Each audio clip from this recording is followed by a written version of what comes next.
I have a very special guest with us today, Josh Brockwell from Cornerstone Home Lending.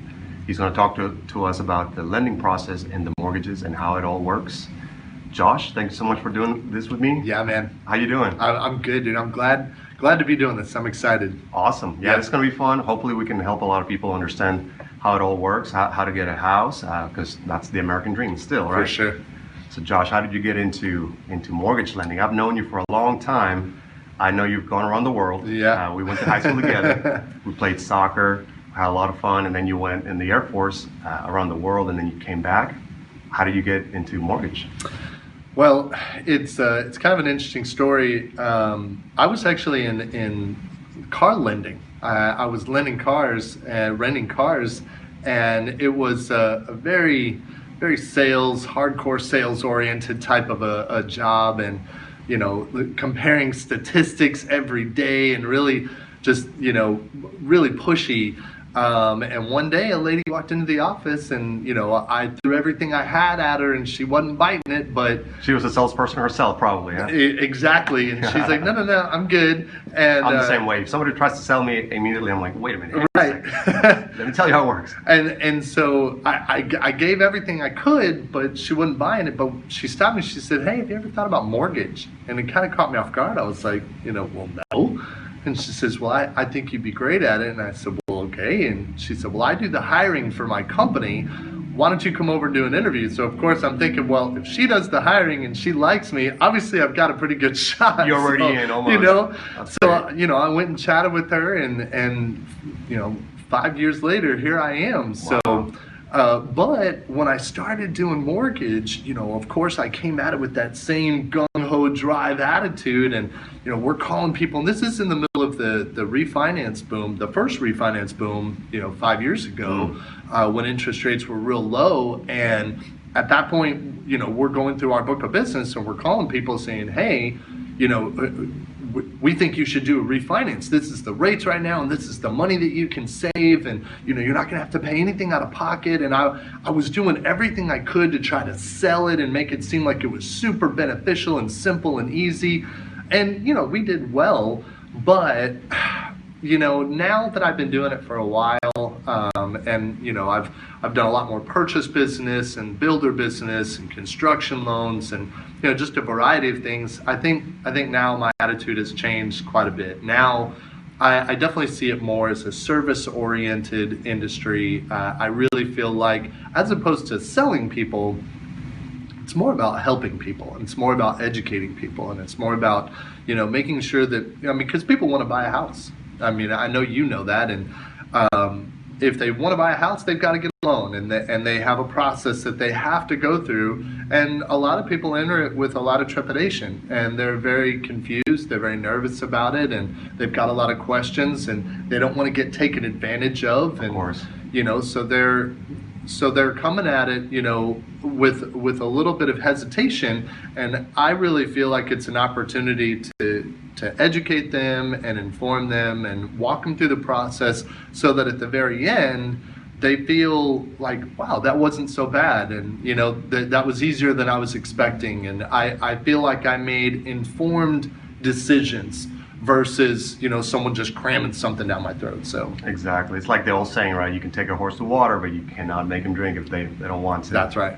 Yeah, exactly. I experienced the same type of scenario with buying a house. Of course, my clients, and they want to do it, but they're scared, and it becomes problematic, especially for a first-time home buyer. How do you go about it? What's the process? And that's what we're trying to do today, to explain to people out there, see how easy it can be, especially if you have a great loan officer like Josh here, who will take his time and not push you like it used to do before. But no, I think we all go through that. As a sales professional, you just want to do a good job for your client, and you like the competition of working hard and doing good. But of course, not everybody's the same, and not everybody's ready to make a commitment right now today over the phone. So it does take some time, and as you work in the business more, you realize that this takes time. It's a little more complicated than just that. Everybody has a different situation. I would even say that the people that have the best experience with a mortgage are the people that give themselves the most time in the beginning. The people that come to me and say, you know, hey Josh, I'm thinking about getting qualified to buy a house, and my first question to them is usually, when do you want to be in your house? When do you want to close? The people that tell me next week are the ones that are going to have the worst time of it. Exactly. You know, they're like, my lease is up tomorrow. I'm going to be homeless for the next 2 weeks. Get me in the house. Okay, well, guess what? This is going to be really ugly. Right, because it's up and down. I mean, you know? The truth is there's going to be some updates, some down days. There's going to be some information that may come up from their past that will be an obstacle. Right. And usually...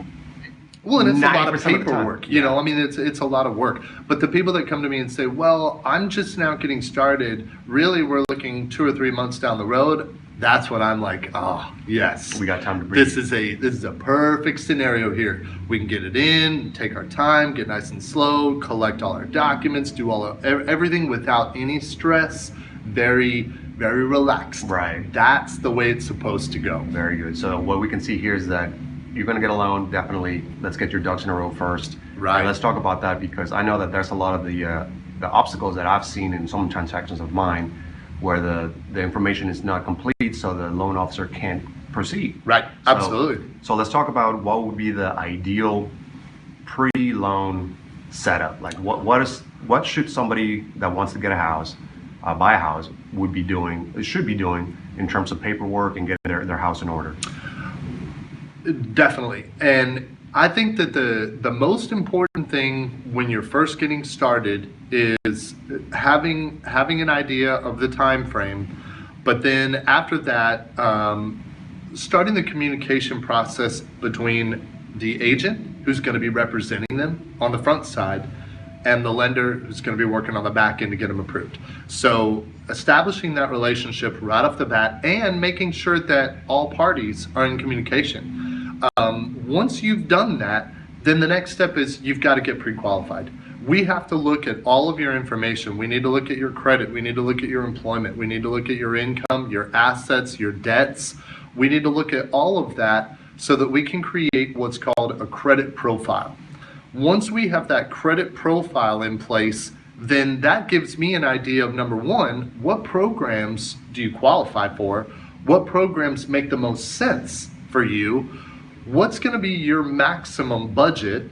And then after that, then you can tell me, where do you want your monthly payment to be? Mm-hmm. See, a lot of people come to me and they'll say, Josh, I want to know how much I can qualify for. And I'll run the numbers for them. I'll say, well, qualify for a $500,000 house. And they're like, no way, wow. Yeah, well, what's my monthly payment going to be? Oh, well, it's going to be about $2,500. I don't know, $3,000. And they're like, oh, wow, that's way more than what I wanted. Yeah. You know, I only want a monthly payment of $1,500 a month. Well, okay, so now we have to reconfigure things. So not only does it allow me to tell you what you can buy, but then it also lets us structure the loan so that we know that the numbers are going to meet your budget. You know, we're going to look at what's going to be the down payment, what's going to be the monthly payment, how much you're going to have in closing costs and escrows and things like that. So that's really the first step, is really just getting the file set up, getting it structured, making sure that I can get you qualified and for how much and all of that. And then once we know that, now we can go back to the agent and tell the agent, we want you to be looking for houses at this price point or lower. You know, I mean, just because they qualify for $500,000, you're obviously not going to be showing them houses at $500,000 if they don't want their payment to be that high, or they don't want their down payment to be that high. So then that's when we pass the ball over to you. Now, the other thing, as you were mentioning, things that people can do before to get started, we have certain paperwork that we know we're going to have to collect. And if you can, as a buyer, a future buyer, if you can start getting some of that stuff together beforehand, it's going to make the whole process so much easier. Because I've seen people that'll come in and they'll say, yeah, I've got to close in 20 days, 25 days, and sure, we might be able to get that done. But as soon as I give them the list of documents that I need to get that done, they're like, oh, I don't know where my W-2s are. I don't know where my tax return is. Some guy filed it for me. And they have no idea where any of that stuff is. So now it becomes a scramble to get everything together, and that creates stress. And our whole goal with this is to keep the stress level down. Keep it relaxed, take our time, get everything together, nice and easy. That's what we're looking for. Right, exactly. I can definitely see how that will make the whole transaction a lot easier. Yes. You can get to the information quicker, give them answers quicker. Right. And right. things are not just hanging on the balance, figuring out what's next. That's right. So obviously the W-2s are really important.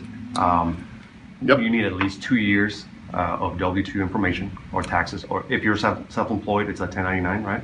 Right. So, for every different borrower, the list of items that we're going to need is going to be different. There are some basic things that we know. If you get a pay stub as part of your job and you get a W-2 at the end of the year, then really those are the only things we're going to need. We're going to need. So you don't actually need the tax return, you just need the W-2. That's exactly right. If you're a W-2 employee, 9 times out of 10, the only thing we need is just the W-2s, all by themselves. In fact, I don't even want your tax returns. It's too much. Well, yeah, I might see something on that tax return that I don't want to know about. Exactly. So, yeah, I tell them, nope, don't give me those. Just give me the W-2s, give me the pay stubs. Bank statements, obviously that's another one that 9 times out of 10 we need to get. Mm-hmm. And that could be just a PDF printout from the website of the bank. You just download it. You bring up a great question there. Mm-hmm. So, and I get it. A lot of people they're not tech savvy. They don't speak our language all the time, and it can be kind of confusing. I'll tell you what I don't want. What I don't want is I don't want you to pull that pay stub out of your back pocket that's been all crinkled up, try to lay it out flat on your couch, and use your phone to take a picture of it. And your shadow is on it. You know what I'm saying? With your hand sitting on it.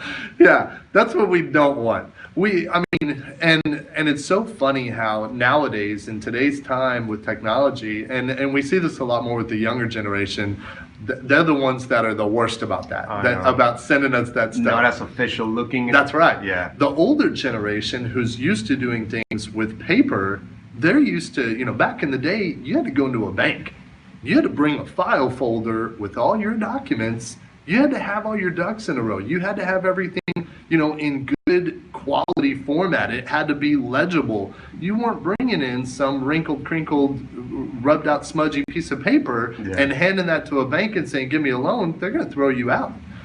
Nowadays, it's our generation and younger, they feel a little bit more entitled. They see these advertisements on the internet for, just click a button, get a loan. And they think, oh, well, then I don't have to worry about my documentation. I don't have to worry about any of that.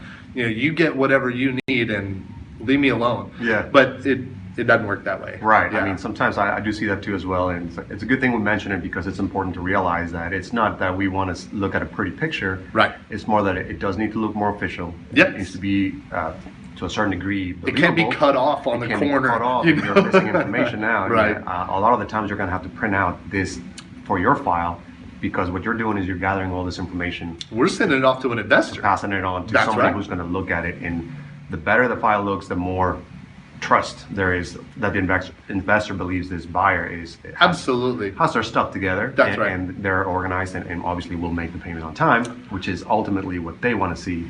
All this paperwork will say all that. So PDF documents, obviously, that's perfect. If you take your documents into like a, FedEx place or someplace, a UPS store or something, Office Max, Office Depot, some of those places, they'll fax them for you. They can, you can hand them all your documents and give them my fax number and they'll fax the documents directly to me. That works just fine. As long as I get the fax and everything's clear, and you give me both sides, if it's a two-sided document, that works just fine. Or, if there's even apps now that you can use with your phone where it will let you take a picture of a document, but it will convert it into a PDF. Mm-hmm. And then you can then email that PDF, into me. And now we've even taken it a step further. This is a Cornerstone specific. We have a website called LoanFly, and it's something that our software developers came up with on their own that will allow borrowers to securely upload documents directly to their loan file. Oh, perfect. Which, that works great. So, I mean, we've tried to make it as convenient as possible for people to be able to get us their documentation in a clear format so that we can use it, and make it in an easy way. But it definitely, you're absolutely right, that's huge for us. Yeah. But like the bank statements, if you go online, most banks, if you have the ability to log into your account online, you can download an actual monthly statement, from previous months, and it typically downloads in a PDF. Or if you have like your paper statements that you get in the mail, those you may have to scan or fax them, but yeah. Right on. And obviously, I guess some people might be a little more on the careful side. Their account number on the oh yeah, you're sending this your private information, right? For sure. It is private, and of course, it's not going to be a big deal. You guys it will be very confidential. Oh, absolutely. And yeah. I mean, if they feel better, they can just, I guess, black out the account number. Negative. No? Nope. Okay. Can't be altered in any way. In fact, I've seen people that will do that. They'll go in with a Sharpie and they'll try to hide some of the personal information. Well, we need that. Right. We have to have that. Yeah. So of course you got to compare account numbers, make sure they're all the same. It's not somebody else's account. Could be that. Right? Exactly. Very cool. Well, that's a good point to know, because I almost thought that was okay, but you're right. That makes sense that it wouldn't be the thing to do. Yeah. No, you're not allowed to alter any documents in any way, including marking things out. Now, I mean, I've had people that'll highlight a particular line, or they'll circle, a particular transaction on a bank statement or something like that. That's fine. Right. But yeah, hiding any information, yeah, definitely can't do that. And for that exact reason, because we are going to be comparing things. We're going to be looking at your credit report. We're going to be looking at the liabilities that come up on the credit report, and it's going to show us those account numbers. Well, when we see that bank statement, we're going to say, okay, well, there's that liability. Here's the payment that coincides with that liability. So we're going to be checking all of that stuff. Right. I mean, we definitely we get into the nuts and bolts. We know your life by the end of this thing. Yeah, so good thing it's confidential. It won't be out there on Facebook for anybody to see. But yeah, that's definitely important, as you might imagine.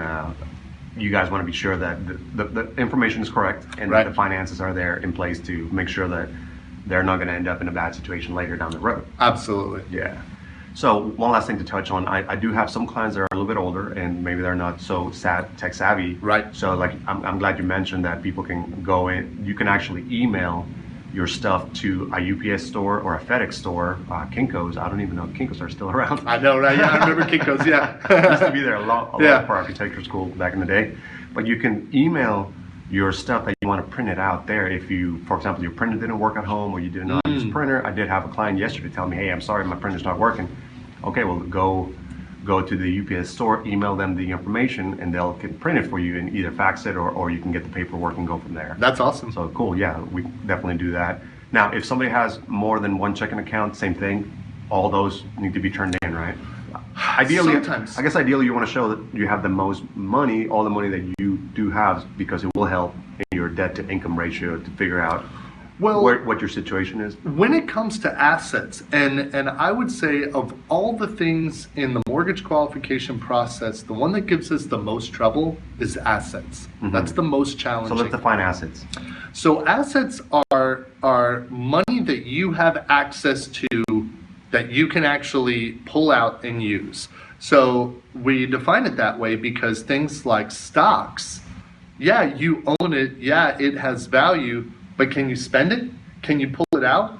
You can't. The only way that you can access that is if you sell the stock.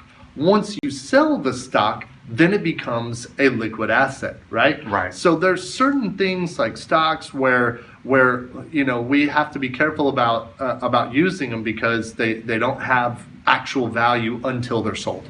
But things like a 401k or some type of account along those lines where you can make a withdrawal. Now you may have to pay a penalty, you may have to pay like fees. an IRA as well. Right, exactly. But you can still get that money. You can access it. I see. So those would be assets. Surprisingly though, cash, for all you people out there that keep that money underneath your pillow, that we can't use. Wow, because it's not accounted for. Exactly. We don't know where you got it. $5,000, but maybe it's $4,562 instead. Well, and where did you get that $4,562 from? Who gave it to you? What did you do to get that money? Prove it. It raises more questions than. Oh yeah, totally. Yeah. So what we typically recommend in those cases, if you have pillow money, is you need to get it in the bank. You need to deposit it in the bank, and then it needs to season. It needs to stay in your bank account for a period of time, because then there becomes a record of it. How long do you think, or what's the usual? Usually 60 days, 2 months. Once it's been in your bank account for 2 months, if it was enough that it was going to raise some sort of flag for the Fed or the government or something where they're going to come look into you. Yeah. Obviously, that would have happened by that time. I think it's usually about $10,000, over $10,000. Sure, yeah. I think I heard somewhere that if you deposit more than $10,000, you kind of have to put in more information. The government wants to know where that's coming from. Exactly. But for us, I tell people anything more than $500. If you've got $300 or $400 sitting around, okay, that's typically not a big deal. You go deposit that, then we can usually use that. But anything more than like $500, and that's where I tell people, hey, that's got to be in the bank, and you need to leave it in the bank for a couple of months before we're going to be able to use it at all. So liquid, cash. That's one of the few assets that we can't use because we can't source it. But we're going to look at all of the deposits into an account, and we're going to ask, where did that money come from? Now, if it's payroll, okay, easy, that makes sense. Maybe you got an IRS tax refund. Well, it'll say on your bank statement, IRS refund or something like that. Like it's clear to be able to see that that's where that came from. People that get disability or Social Security, most retirement accounts, a lot of the times what it says on the deposit is clear enough for us to be able to see that that's where it came from. Now, if we see transfer and it was transferred from another account, well, then we're going to have to say we need to see that account. Right. Where did the money get put into that account from? Right. So now we're going to have to chase the money trail. It's what we call it, chasing the money trail, until we can eventually see this is where that money came from. Right. So which brings me to my next thing. A lot of people get a gift from their parents, cash gifts, from relatives. How does that work out? How do you have to work that out? Very, very tricky situation. It can be done on certain loan types. You can use gift funds. Some loans you can't do it on. Some loans you can't, exactly. Really? Sometimes I'll put in that a borrower wants to get a gift from their family, but their overall credit profile is so shaky that as soon as I put in that they're going to be getting a gift, that they're not actually going to be using their own money, now all of a sudden I don't get approval. Right. Because it looks like they didn't have the money to be able to make the payments. That's exactly right. Forward. Yeah. They only have the money to get in the deal, but can they make the payments? And barely. Right. And what's going to happen if something happens, if there's an emergency? You don't have any backup money. You don't have any reserve assets. So not only do you not have any skin in the game out of your own pocket, but you also don't have any backup money. Those are all red flags as far as the overall credit profile. Those are bad things. I didn't know that. So in addition to the money you need to close the deal, which is that down payment and any other prepays that you need to get into, prepaying insurance, prepaying like your escrows and stuff like that. And that kind of stuff. So you still have to have a little bit of reserve because you do need some sort of cushion, I guess. I will say it doesn't hurt. It doesn't hurt to have backup money. Backup money, reserve money, money in case of an emergency, we call it reserve assets, counts as a positive on your credit profile. So there are some people that can qualify without it. I mean, if you've got 800 credit scores and you're putting 20% down, that looks pretty good. We don't care if you got any money. You know what I'm saying? Right. Any backup money. But if everything else is right on the line, your FICO score is barely above the limit, your debt ratio is all the way at the max, you've got a couple of totally maxed out credit cards, well then for that guy, being able to show that you've got this 401k account that's got 10 grand in it, that if something were to come up, if an emergency were to happen, you could pull that money out, that looks good. Great. That helps. So absolutely. Very nice. So to get all this together, I myself personally use mint.com, which is a website that was developed by Intuit, the makers of QuickBooks. So if people need to kind of keep a budget, figure out where all their transactions is, because it kind of helps you, obviously, personal budget to have your household budget in a certain way, so you're able to actually save. Absolutely, definitely. So do you ever need anything like that? I guess not really, right? Basically, you would just need the We don't require it. Yeah. payments, money that you're making, basically. Now let's get into debt to income ratio, because that's obviously pretty much the meat and potatoes of how a loan. It determines how much you qualify Right. for. When people come to me and say, how much do I qualify? That's the first thing I'm looking at, is their debt ratio. So when we qualify a borrower, we're going to look at how much money they make, total, gross.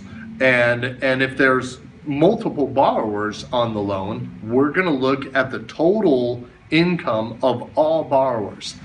Then we're going to look at your debts. Now, when we look at your debts, we're not talking about things like your cell phone bill. We're not talking about your internet bill. Oh, really? We're not talking about gas and groceries and things like that. Because in theory, you could cancel your cell phone bill. You could turn off your internet. Right. You could stop driving. And they're not fixed cost either. Exactly. Technically, you could stop eating. You know what I'm saying? Yeah. I mean, so Get the ramens.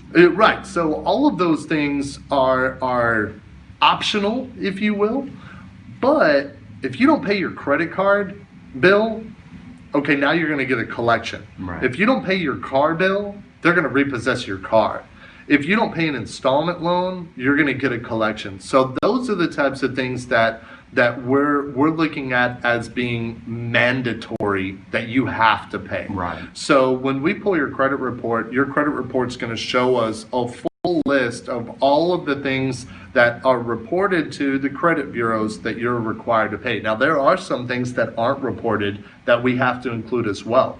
Like, for example, timeshares. Timeshares are notorious for not reporting to the bureaus. But, you know, as soon as we get that bank statement, and now I'm looking at that bank statement and I'm seeing every month there's this $500 payment to some company, and I ask the borrower, hey, what's this $500 a month payment that's recurring every month? Oh, well, that's my timeshare that I have. Well, guess what? That's a liability, and I'm adding that liability. So, so we're looking at all of the things that you're required to pay, and I'm going to go through that list of liabilities, and I'm going to ask the borrower, is there anything that didn't show up on here that you're required to pay? Sometimes things like child support or alimony, those things don't show up, and we have to include that as well, because obviously you have to pay it. Right. So we take that total list of things that you have to pay, all these liabilities, and then we compare that to your income. Debt to income is a percentage. Well, then to that number, we're also going to add the house payment. So you're buying a house, your new house is going to have a monthly payment of $1,500 a month. You've got, you know, $2,000 a month in liabilities. Well, with that house payment added in, obviously your total liability is going to be much higher. Well, we have to make sure that that ratio, including the new house payment, is going to be below a certain percentage. Otherwise, you've got too much debt. Right. You know, and we're not going to let people buy a house and put themselves in a situation where they don't have enough income to be able to support it. And of course, different loan programs have different thresholds that you can't go over. But you know, but let's say that total debt to income percentage is only 30%. Well, okay, well, that's relatively low. You know, only 30% of your income is going to be used to pay your debts and the new house payment. Well, guess what? You qualify for more. If you wanted a higher house payment, you could have a higher house payment because you have enough income to support it. Once we get to that threshold, then we say, okay, that's as high of a house payment as you can get.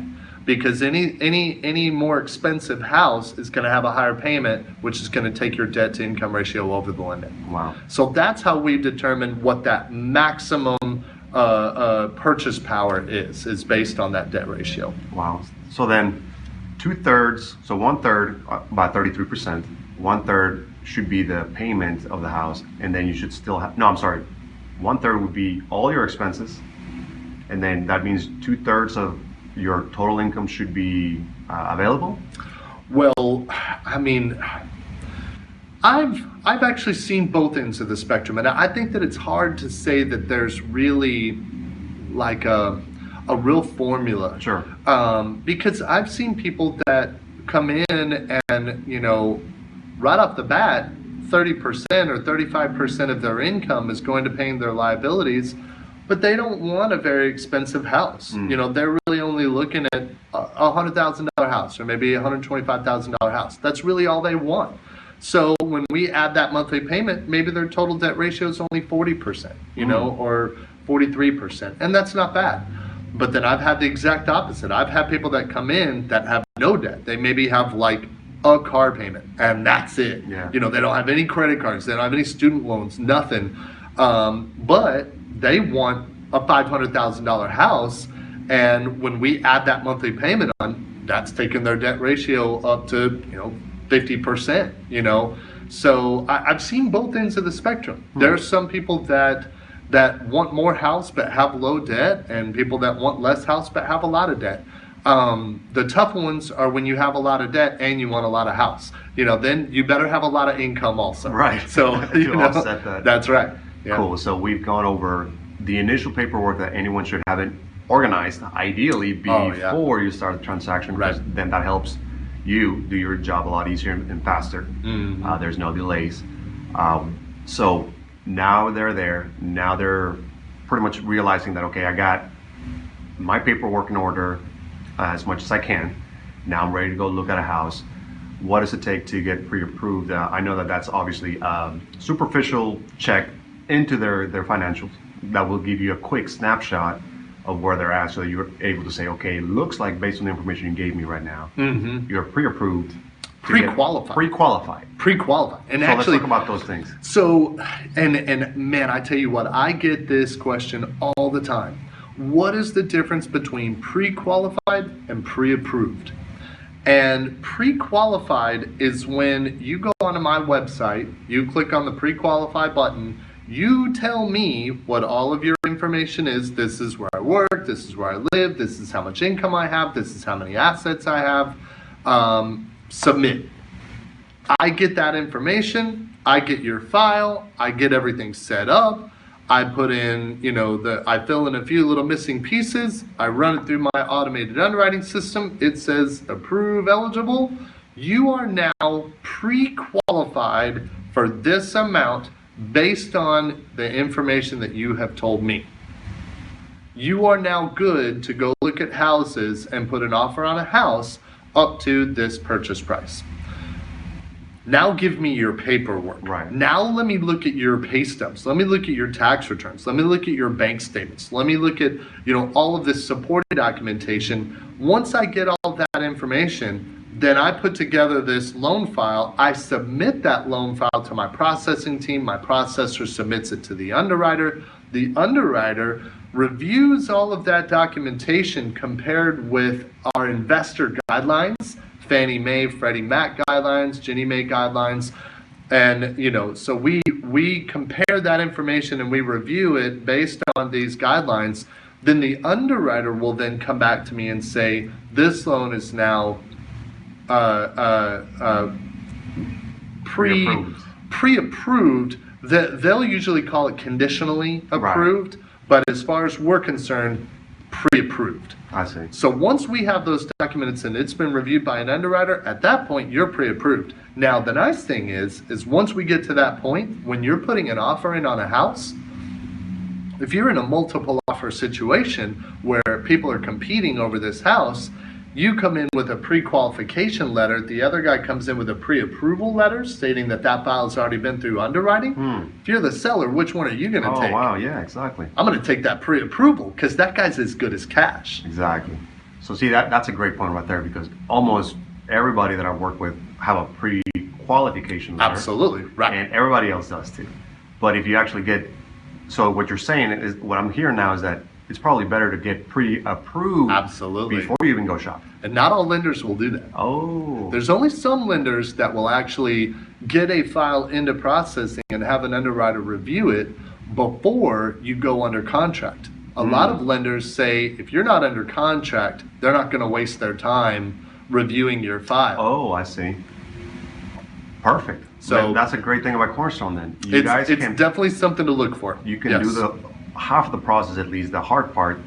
You're pre-approved, and now I can go to the multiple offer situation and say, hey, listen, my guy's more for sure. Right. And all these other offers you got there are only pre-qualified. That's right. You know how that goes. That could fall down because perhaps the information wasn't 100% accurate. Oh, for sure. We see that all the time. Perfect. So there's yet another reason to go with Cornerstone. That's great. And talk to Josh about that, because that's the best way to make sure you get that house, that you don't want anybody else to get it, because we are still in a hot market and you don't want to lose that house that you want. Well, and going back to what we were talking about before about keeping everything low stress, being in a relaxed situation, you know, there are going to be things that come up along the way. There's going to be issues. I mean, in the 5+ years that I've been doing this, there's been very few loans that I've had go all the way through from start to finish that there hasn't been something. There hasn't been one little thing. Yeah. You know, that there are. We joke about it in the lending industry. There are no perfect files. So when we do this pre-approval, that also helps us to identify things that could be a problem, but we identify it on the front end. So we have time to be able to deal with it and get the documentation, get it corrected, or worst case scenario, pump the brakes. Right. And say, hey, this is something that we need to resolve. We need to get this fixed. Otherwise, we aren't going to be able to move forward. So, and also that goes back to giving yourself more time, to be able to go through that process and get all of that done and identify those things. Because once we get you to the point where you're pre-approved, not only does that put you in a better bargaining situation, it also helps with time. Because then after that, only thing we're waiting on is stuff that's related to the property. We got to get the title, we got to get an appraisal, and we got to make sure that everything's good with the property. But once that's done, we're ready to close. That's awesome. So it kind of speeds up the process as well. You give yourself more time on the front end to get that pre-approval, and that speeds up the back end. Nice. So what do we do whenever the buyer doesn't know what price point they'll be? I mean, they have an idea, but even if it's not exactly the amount, you can still go through the process. Absolutely, because we can change the sales price at any time. Right. And I mean we can make adjustments to the loan as well. Now, the only thing that you have to keep in mind though is that we're not going to be able to lock in an interest rate unless we have a property address. We have a contract. Right. We do have what we call a lock-in shop program that we do offer, but it's obviously there's a little bit of risk to it because there's no guarantee that you're gonna find a house within that certain time frame. Plus there's possibly some additional fees, maybe higher rates if you're taking advantage of a program. But interest rates lately have been, I mean, even this entire year are historically low right now. So it's I don't typically recommend the lock-in shop. I think that that's really more for a situation where, if we see the rates are gonna be shooting up, then obviously that's your spot now. Right. That might be one of those situations where you might want to look at that. But lately, it hasn't been something that's been needed. Right. Yeah. How long does that pre-approval last? So when a pre-qualification and a pre-approval are tied to your credit report. So when we pull your credit report, that credit report's only going to be good for a certain period of time, and it actually depends, as far as whether or not you're doing you're buying a pre-existing home, or if you're doing a new build. That can have a little bit of change to the time frame, but for the most part, I typically tell people 120 days. So if we pull your credit, and if in 120 days we still haven't gotten you closed, then what that means is we'll have to re-pull your credit. I see. So that's really the only So it's thing. not you're back to square one. Right, no. Okay. And obviously the age of the documents that we get, if I get your pay stubs on day one and 90 days later we're still not closed, well obviously we're going to have to get new pay stubs to make sure that your income has stayed the same. We're going to have to get new bank statements to make sure that you haven't gone and spent all your money. So we will have to update things after a certain period of time. Mm-hmm. But aside from that, you're exactly right. It's not like we're starting over from scratch. Perfect. Yeah. So a lot of people already probably know this, that when you're trying to get a loan for a house, ideally you don't want to do any other finance moves. You don't want to buy big items or get into more debt. Change jobs. Even change jobs. Yeah, exactly. So let's talk about what could go wrong, because I know that, maybe not wrong, but things that could make the transaction a little less smooth. For example, I did have problems before where the employment verification took forever. The HR manager or whatever job they were having took forever to reply. Yes. So those are things that obviously are on the borrower to kind of push on them too, to say, hey guys, can you please hurry up with this? Trying to buy a house. I'm trying to buy a house and I'll work for you. And no, and what's funny is that, we could have an entire segment just simply on the things that could go wrong. But, the parts that I see the most often relate to assets. When I get a bank statement, there's a lot of things that it's hard to anticipate. People that have non-sufficient funds, if you try to use your debit card and they charge something and the charge goes through, but when it goes through, like there's not enough money in the account, or you write a check and the check bounces, that sort of thing, and then the bank winds up charging you a fee for a non-sufficient funds fee. Well, if you get enough of those, obviously that's going to be a red flag to us. There's some financial mismanagement there.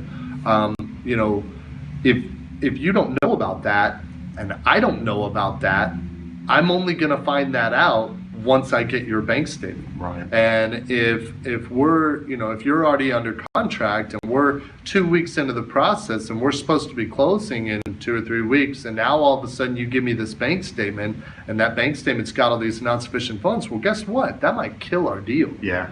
So those types of things pop up.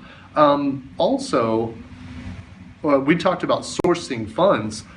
You give me your bank statement, I get your bank statement, and I look and I see that there's transfers, from money coming into this account, money going out of that account into other accounts. So then now I have to get those bank statements. So now I get those bank statements and I'm looking at the deposits there and I see transfers in, transfers out. Well, we're going to have to go through and do all this puzzling to try to figure it out. And there are some people that have 3 and 4 accounts where they're moving money all around. Those types of things, once again, that's something that I'm not going to know on the front end. And even if I ask a borrower, hey, do you have all your money, accessible in an account? Most borrowers will tell you, yeah, I do. They don't think about the fact that we have to be able to trace all that. So those types of things can come up later. They can cause frustration for borrowers because we're going to be asking for a lot of paperwork. Right. Sometimes we have to get copies of checks to be able to see a deposit, what it was for. There's some people that will get a check from their boss. They'll take it to the bank and they'll say, I want half of this deposited. I want the other half in cash. Mm-hmm. So now I see this deposit and I say, hey, what's this deposit? Oh, well, that was a check I got from my boss. Okay, well, let me see a copy of the check. I see the check. The amount of the check doesn't match the amount of the deposit. Well, wait a second. That's not the same. Oh, yeah, it was. I just took half of it in cash. Yeah. Okay. Oh, now you gotta prove it. Yeah. Basically, all the money needs to be accounted for. Of course. Yeah. So those types of things can be extremely frustrating. Sure. And like you were saying, on the employment side, we're gonna have to find out, where do you work? Well, if you haven't had that same job for 2 years, we're going to have to ask, where did you work before that? And we have to go back to show a solid 2-year employment history. If there's any kind of gaps over 6 months, let's just say, well, now we have to have an explanation. Why was there a gap? What were you doing during that time? Were you just, on vacation, or what was the deal, right? Well, if there was a gap and it was over a certain period of time, well, we want to see that you've been back on the job after that for a sufficient amount of time. And we want to see, did you have a 2-year history before the gap? Yeah. Okay, well, let's say that you were an auto mechanic for 3 years and then you decided, hey, I'm going to go down to Mexico to visit my family down there and stay with them for a year and just live down there and, do my thing down there. Okay, well, now I come back. Well, now I get a job and I'm a telemarketer. Wait a minute. Okay. So the industry needs to be similar. Absolutely. Right. So that's another thing that we're looking at. So there's a lot of factors that obviously people who don't do this for a living, they have no idea about that stuff. They don't think that that could be an issue. Right. They're thinking I'm making money, so what's the problem? Absolutely. So those are the types of things that we're going to look at. Well, and not only that, people that work for a company and then that company goes out of business. Well, we still have to be able to verify that you worked for that company. And yeah, we'll look at your W-2 and that'll help. But if we don't have somebody that we can contact to, say, hey, what did this person do? How much did they make? What type of income? If you got overtime or you got commission income or you got bonus income or, you had flag hours or anything along those lines, mileage. Those are things that that employer has to tell us how much you got while you were there, because we have to look at an average for those things. And if we don't have anybody that we can get a hold of or someone that can provide that information, that can kill your deal. Oh, wow. So if their employer goes down and they have no files, nobody else has the information, you can't get a hold of it. Gotta make things difficult. It's going to be probably not a no-go, huh? It certainly hurts. Wow. Yeah. Now let's talk about self-employment, because obviously goodness. that's obviously a whole nother chapter. But we're going to try to give you guys as much information as we can on this, because I'm self-employed. A lot of people are self-employed, and we all still want to get loans. So let's start from A to Z on that. Self-employed borrowers, I feel very badly for them, because the way that Fannie Mae and Freddie Mac, the Fed, has written the guidelines for the way that we have to qualify those borrowers, it definitely makes it extremely challenging. It makes it challenging on them. And there's a lot of benefits to being a self-employed person. There's a lot of tax benefits to it as well. And that's really ultimately the biggest challenge for self-employed borrowers. If you don't tell the IRS that you make a certain amount of money, well, then we can't use it to qualify you. If it's not reported, then it's not considered legitimate.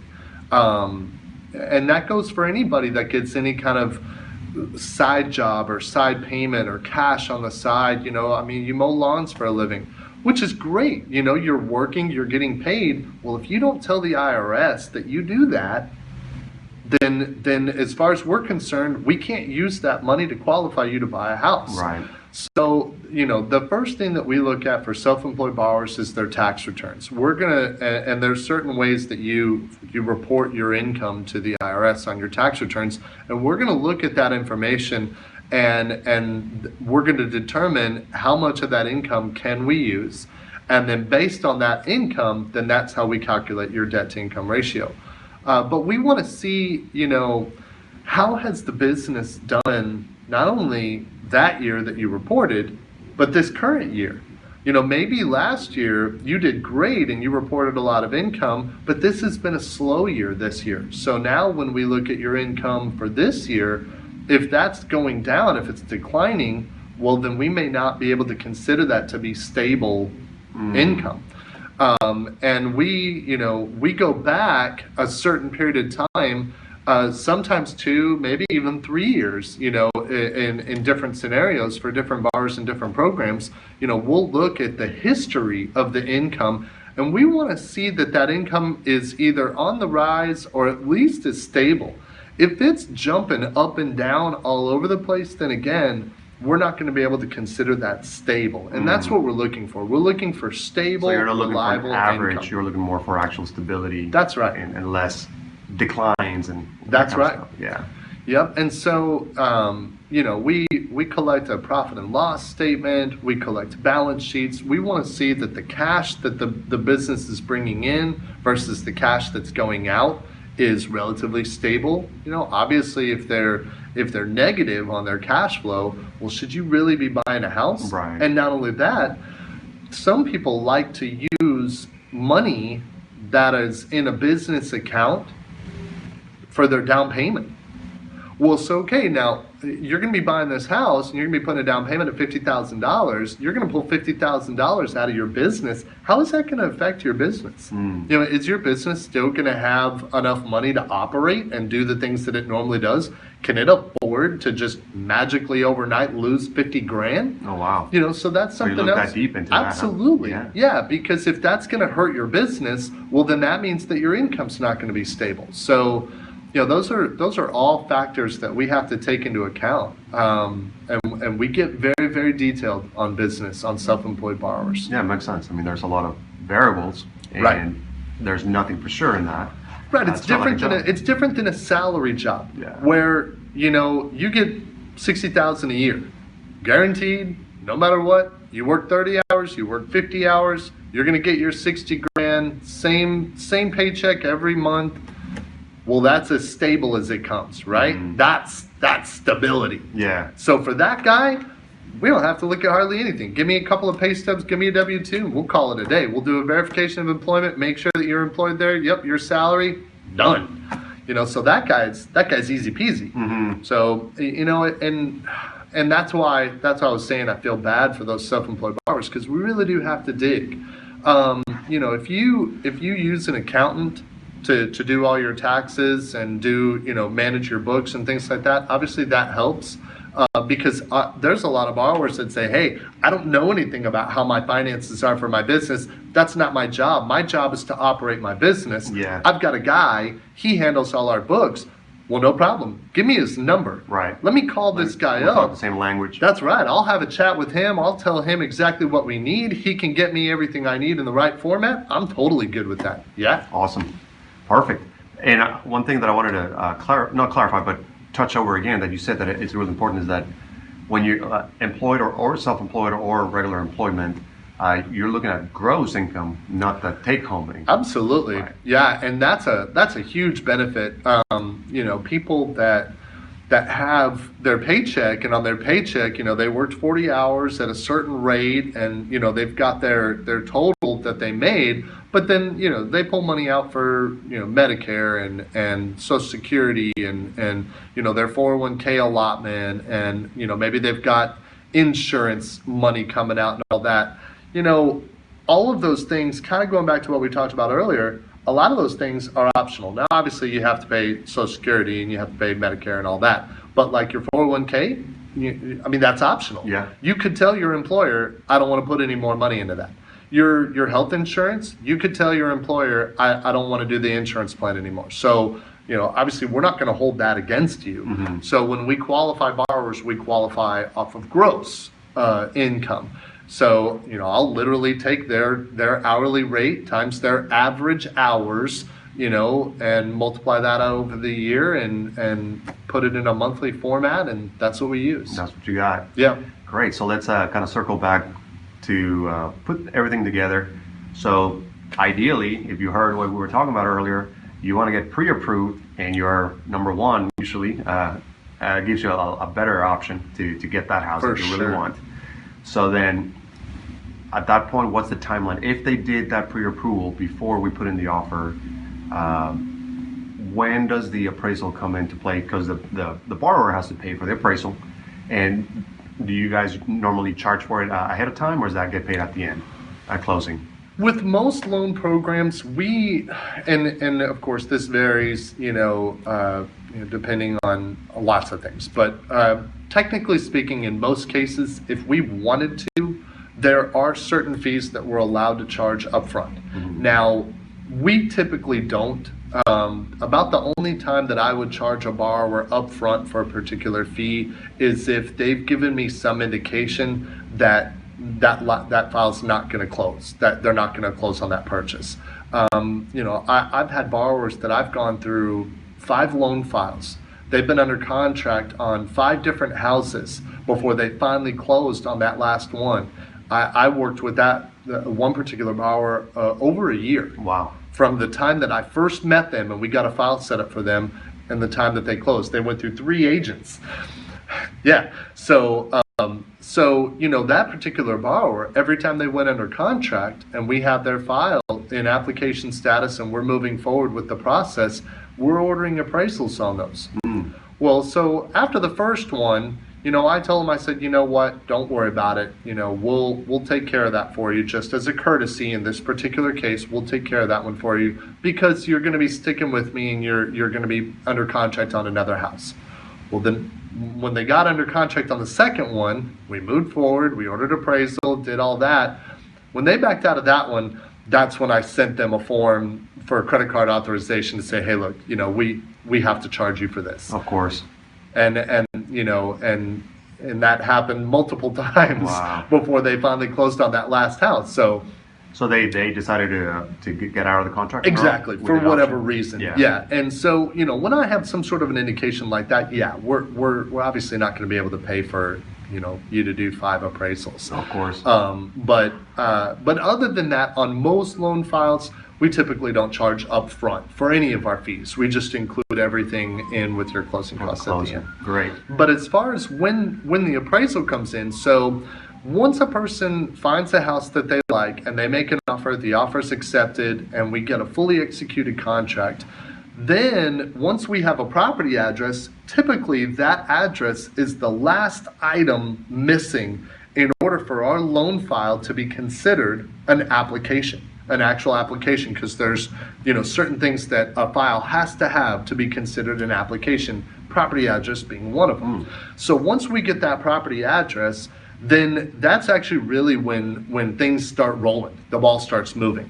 That's when we order the title, we order the appraisal. Most of the time, agents will also do inspections right off the bat. Some agents want to do those inspections before we even order an appraisal. Right.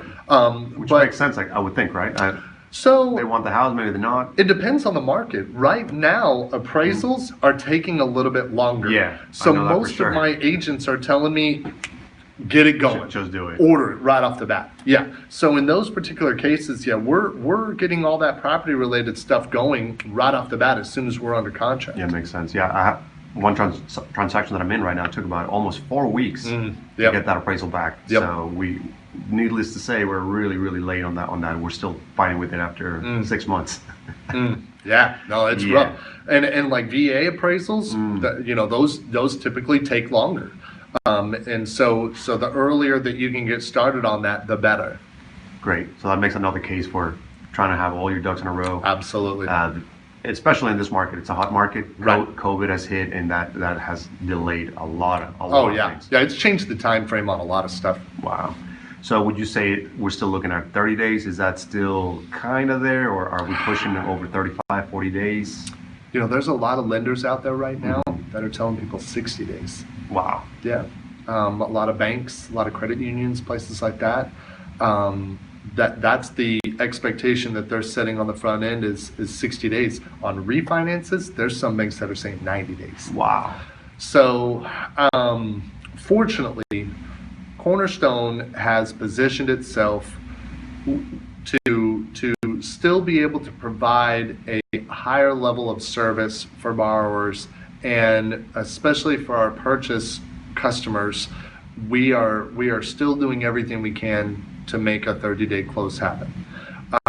Obviously, depending on the loan program, depending on what you're doing, there can be some delays. If it's the type of situation where the file has to be underwritten in-house and get a second underwrite, for that particular program, like USDA might be one that I think of, where we send our package to them, the USDA office, they have to re-review it.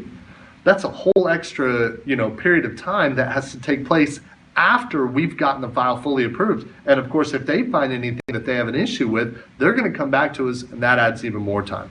So, in those particular cases, there's no way I'm going to tell an agent or a buyer that we're going to get that file done in under 45 days. Right. I'm just not going to set that expectation. But for most customers, in most cases, we're looking at about 30 days. Great. Well, that's great. One thing I know for sure that I love working with you is that you're available after hours as well. It's been my experience, my personal experience, that working with the bigger banks, they're 5 o'clock comes around and that's it. They're offline. Well, and not only that, but a lot of times you don't even know who you're working with. You don't know who your point of contact is. You might have 2 or 3 people that you get bounced around between. Everybody has to check your paper again. Who are you? Exactly. Let me double check your paperwork. They're starting all over. They're having to review the notes. Yes, and that can be real frustrating. I give my borrowers my cell phone. I give them my address or my email address and of course my office line, my fax number, all that. They've got all my contact information. I don't mind a borrower calling me or sending me a text message, even in the evenings, even on the weekends. I'm not guaranteeing that I'm gonna answer a phone call when I'm at church on Sunday morning, but sure. You'll get to it eventually. Yeah, but absolutely, we try to make ourselves available as much as possible, and it's because I work hand in hand with the agents that I consider y'all my partners. I mean, you're my business partners. We're working together to help these clients, these customers, and if you're going to be available and you're going to be working, well, then I have to be available and I have to be working as well. If they've got to be able to call you, they also need to be able to call me, and you need to be able to call me. We all have to maintain communication at all times. Absolutely. And you leave a message, you send a text message, we try to get back as quickly as we can. I mean, that's the nature of customers. You want to get somebody like Josh and Cornerstone where they're ready to really take care of you the right way. We did have multiple situations where they were going with the bigger banks and they were off for work at 5 o'clock, and then we're there looking for houses 7 p.m. and we're ready to go, and they want a pre-approval pre-qual letter to make an offer, and we can't. We gotta wait until the next day, and then we probably lose the house, or there's that option. So, well, and that's another area where technology is actually starting to help out. So, going back to our loan fly that we created, one of the things that we added to that as a feature is we now let our borrowers log into what we call the Loan Fly borrower portal. And once they're logged into this borrower portal, there's a lot of cool things they can do. You can get a copy of your credit report. You can upload documents directly to your loan file. You can see the status where your file is at as far as whether it's in processing, underwriting, closing, all of that. But a really nice feature is if we allow it, and some borrowers we have to be careful on because there might be some things that we're still pending before we can really give a pre-qualification or pre-approval. But if you're pre-qualified up to a certain dollar amount, I can go in and I can set a limit to the purchase price, and then the borrower can generate their own pre-qualification letter at a certain dollar amount, as long as it's within those parameters. They don't even have to call. That's a game changer. Loanfly, huh? Loanfly.com. So it's the Loanfly borrower portal, and it's loanflybp.com. And once they create a file with us, it automatically takes them to that website, and the same email address and password that they used when they first set up their pre-qualification is what they use to log in to their file. Nice. Yeah, but it's pretty sweet. It's pretty cool. Only by Cornerstone. Now you know. You heard it here. That's awesome. Yeah, I love that. Gotta catapult the technology to help, and that's for sure. Yeah, very cool. So we've come all the way to pass the inspection. That's on our side, on the realtors. We check the inspection report, negotiate with the seller, see what we're gonna work out in terms of repairs and maybe some concessions or something like that. Then we get past that. Then at that point we're just basically almost home free with the pre-approval, and then I would think that after the inspection we do the appraisal, and we're good with that. Comes back, and then after that, what happens? I guess that would be around the last. Once we've got that appraisal in, and once we've got the title documents, the title commitment and things like that from the title company, and we see that the house is free of any kind of weirdness from title, encumbrances or liens or things like that, and once we've gotten the file fully approved, we then get and actually even sometimes before we're fully approved, we'll get the file sent to our closing team. Our closing team then works directly with the title company to get all the numbers finalized so that we can tell the borrower this is how much you need to bring the check for closing. This is what your bottom line number is going to be. This is, these are all the final numbers here. And we disclose that. We send that out to the borrower for them to be able to review that information. And we have a certain time frame that's got to go out. And then we set up a closing appointment with the title company so that they can go in and actually hand sign the remaining few documents that require a wet signature. And then once we've got that done and those get sent back in, then we fund the loan. Cash gets distributed to all the different places that it needs to go, and they hand the keys. That's it. It's good to go. You need the picture and good times after that. That's right. Start mowing the lawn. Oh, start mowing the lawn. I forgot about that part. Oh, man. That guy is going to have to come in and help us out, do a little bit of lawn, that self-employed guy we're talking about.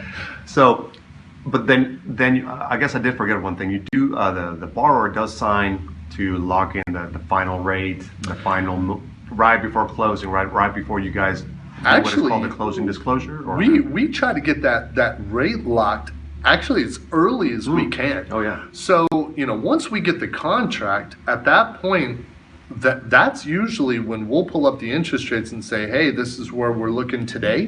What do you think? How does this payment look? How does this rate look? And we go over different options because they always have options for things that where they can lock. And once they decide, okay, that's where I want to be, and I like that rate, I like that payment, then that's when we submit a lock request.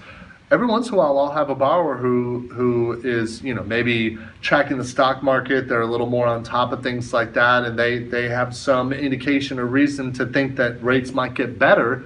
And they'll tell me, you know what, Josh, I don't want to lock right now. No problem. That's up to them. They're rolling the dice, because who knows what the rates might do. They could go up, they could go down, who knows. But if a borrower tells me they want to wait, then we wait. As long as we get the rate locked in before a certain point prior to closing, we're good. Good to go. So, but it's really up to them. Now, personally though, I typically recommend to my borrowers to lock in as early as possible. And a lot of people stress over the rate. They say, well, I got to get the lowest possible rate. As crazy as it sounds, that actually isn't always the most financially smart thing to do. How come? So, say you've got a young couple that's buying their first home, and it's just the two of them, and they're buying their starter home, and it's, they find a modest home, couple of bedrooms, one bath, and it's in a decent area, and they move in and they live there for a couple of years, but then after that they start having children, and they decide, hey, we're going to need a bigger house, and maybe there's a different area that we want to live in or something like that, and so now they're going to sell that house and they're going to go and they're going to buy a new house. We only had that house for 2 years. Really, how much interest did you pay in those 2 years? What difference would it have made if your interest rate might have been a little bit higher? Not that much. You were only there for 2 years, right? Well, depending on what rate you get, that can also affect how much your closing costs are. Well, in your particular situation, it might have been better if you had taken a slightly higher rate and kept a little bit of money in your pocket, or maybe even got a credit back to reduce your total out-of-pocket expense. That might have actually put you in a better financial situation, overall. So it's not always cut and dry. There's a little bit of an inverse relationship. Absolutely. Higher interest rate, lower maybe cost. Cash to close. Right. The other way around, you can buy down the rate a little bit, pay a little bit extra to get a little bit lower rate, for sure. If I've got a guy who tells me, hey, this is my forever home, I'm going to live in this house till I die. Yeah. Okay, well, that guy obviously is going to more than likely benefit by having that lower interest rate. They're going to save more money over the life of the loan. Yeah. So paying a little bit extra on the front end might make sense, right, if they have the financial means to do so. So it's all bigger down payment. Exactly. Right. So it's, more cash to close. Oh, I see. Yeah, they're paying a fee to get a lower rate. The rates. Right, exactly. So, obviously I'm not a licensed financial advisor or anything like that. I mean, I don't. We're not attorneys either. Exactly. I don't want to overstep my bounds, and I always recommend to people to speak with your financial advisor if you have one. Run it by them. Run your options by them and talk to them about what you're thinking about doing. Have them suggest certain things. But at the same time, I mean, I know enough to be able to say, look, you've told me flat out you're only going to be in this house 2 years. You don't need to buy 2 points. You're never going to make that money back. It just doesn't make sense to do that. Right. So there is a little bit of advice that we give. Because obviously I want to help people out. I want to put them in a good situation, and I don't want them blowing money that doesn't make sense. But I also want them to save as much as they can. We don't have any stake as far as, what rate you get. That makes no difference to me. That used to be the case back in the day, and that's not the case anymore. Wow, I didn't know that. Yeah, when they rewrote the laws in, 08, 09, they made it so that loan officers, have no incentive to try to get people to get a certain rate or things like that. It doesn't affect us anymore. Oh, good. So I really feel like we can give the best advice for that particular buyer in their situation. We're not biased, Great, man. Well, I think we kind of went over the whole process. What I'd like to do next is maybe talk about a couple of stories or a couple of funny things that happen, or maybe horror stories without having to incriminate any people out there, clients. But I mean, we do come across some pretty interesting situations. I mean, I guess it's safe to say that every single transaction is completely different from each other. I guess I want to start with something that gets talked about a lot in realty circles and agents. We always wonder, why is it that borrowers or buyers want to go shopping for a house first before doing the whole pre-approval? Because I mean, from our perspective, it's technically a waste of time for everybody involved. Because the market is so hot, people are ready to purchase with pre-approval or pre-qual letters, and they can make an offer. But people, it's almost like, I think what's happening is they're thinking in like a car. You go look at a car, and then you like the one you want, or you know which one you want, and then you get financing for it.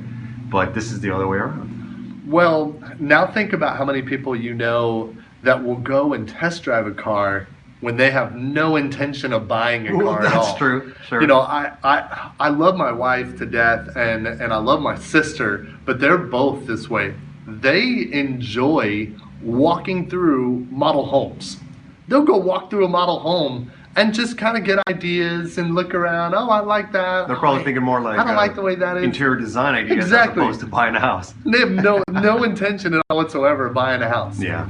But I think people just enjoy the shopping. They enjoy house shopping. They enjoy that part of the process, and they want to get to that as quickly as possible. And then there's the people who will go online, and they'll show me houses that are $500,000 in my area, and they'll start looking at all these pictures. And of course, what do? They go to these websites where the website says, well, in order for me to show you this information, you got to give me your phone number, you got to give me your email address. Well, guess what?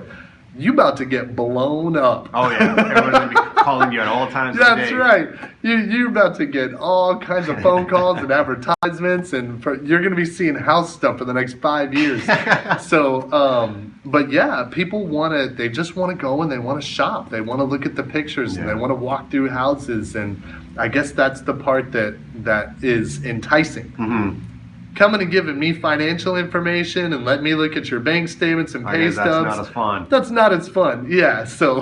Now we get it. Right. Yeah, I guess it makes total sense. I mean, and I know a lot of people, me included, I've read books that say, hey, you want to get to a higher level, go experience those things that you will be able to buy when you get to that level. Well, go touch them. Go sit in the car. Yes. You want to get into a Rolls Royce, sit in the car. Picture yourself in it. What's the best way to do it than to touch it and feel it? And the sales guy, just tell him to go take a break.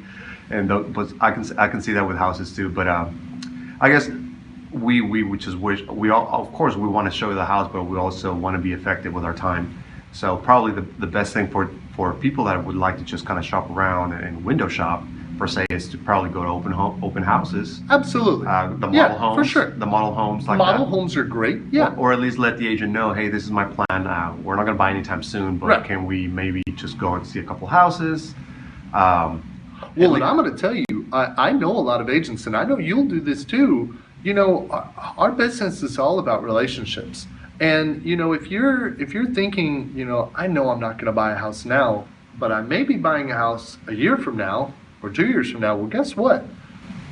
I know you're not going anywhere. I'm not going anywhere. And if that means we can start a relationship with you now and stay in communication with you even over a year or 2 years, I'm fine with that. Like I said, I worked with that borrower for over a year Right. and went through 5, 6 different houses with them, and they eventually closed. And honestly, they were great people, you know, and I enjoyed talking with them. So I don't think that that's a bad thing to start that relationship even a year or two in advance. That is true, very true. I mean, there's definitely the clients who are preparing for it, Right. and some people want to plan ahead of time and at least get an idea of what a house looks like For that sure. would be different than what they have now. So they do want to see that.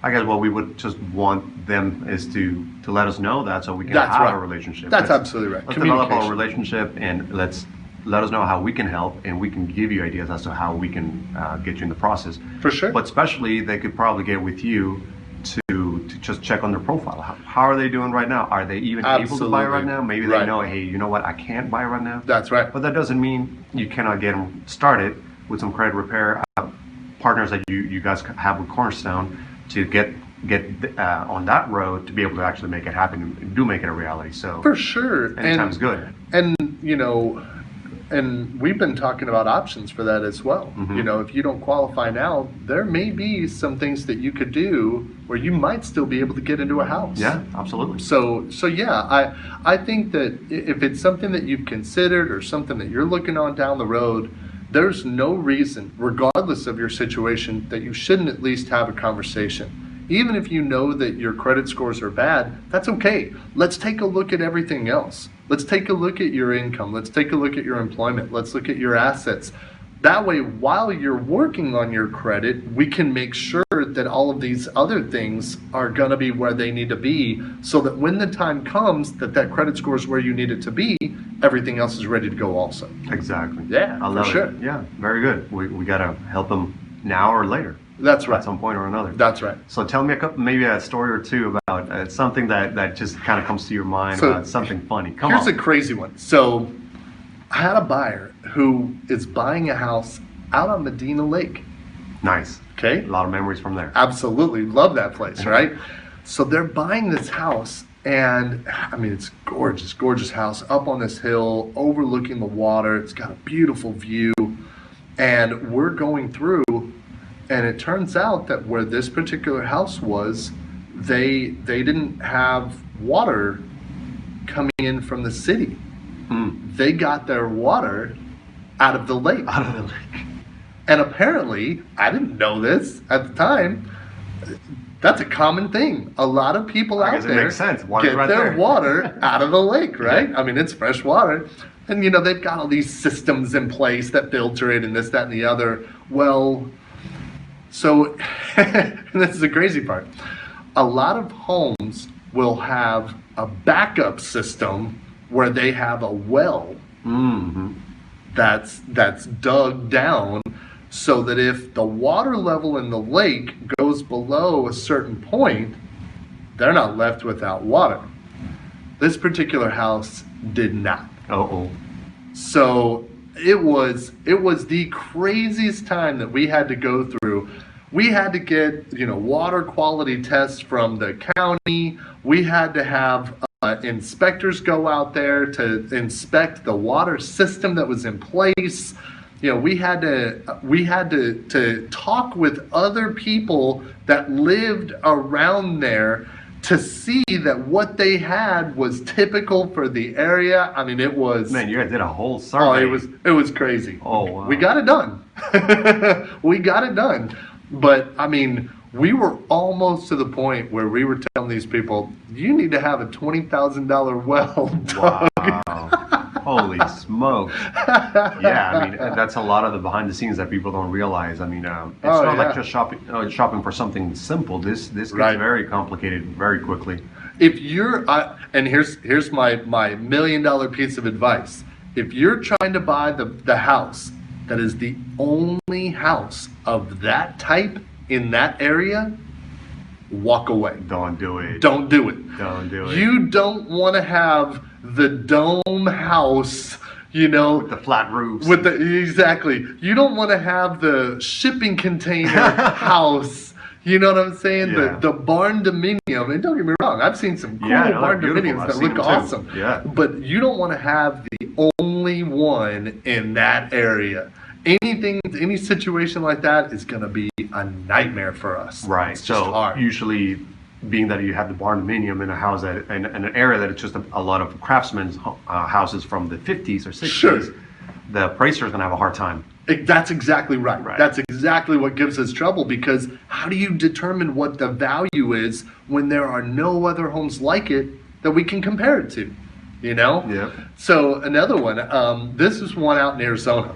So this is literally out in the middle of the desert. These people have a service where water is shipped in to them on a periodic basis. They have to bring water in and deliver it to this house. The house is completely off the power grid. There is no power grid. All they've got is solar panels that they get their house. So they have no water, they have no power. Like it's off grid. Literally off grid. And they're preppers probably. But we were able to get it done because all the homes in that area were the same way. Same thing. They were all off grid. Now, this was on I think 30 acres of desert land where there's these desert mountains in the back. I mean, it was beautiful. It was really, really nice. Wow. But yeah. So what's the concern from the lending standpoint if the water's, I guess, the livability, habitability? That's exactly right. Yeah. We have to make sure that, there's not going to be a situation where you say, we can't live in this house, and then you just stop making the payments and you walk away, your house gets foreclosed on. Well, now you have an investor that owns a house that nobody wants to live in. Right. Exactly. Makes sense. That's now. a bad thing. Wow.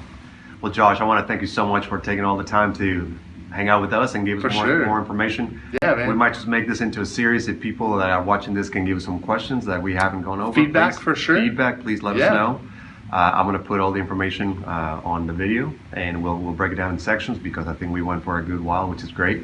If you stuck with us at the end, you get 10% off at Chuck E. Cheese. Just let them know. You get the special discount Cornerstone Home Lending Inc.